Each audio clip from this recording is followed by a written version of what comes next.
Welcome. If you want to charge your Realme Buds Air free,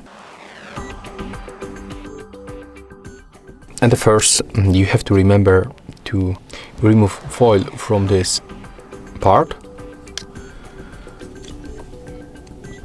from this one. You'll get here the very thin foil. After that you have to put them like that to the case. The next step, as you can see at the bottom, we can find USB-C input.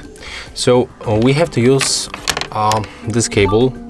That's the USB-C cable that we have to plug right here, just like that.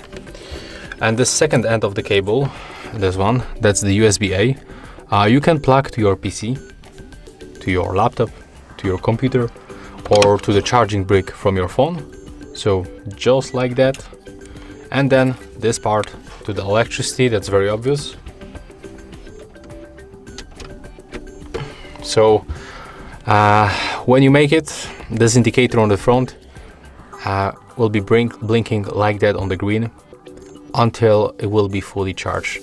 So when your earbuds will be fully charged, this indicator will stop blinking. It will be just highlight on the green.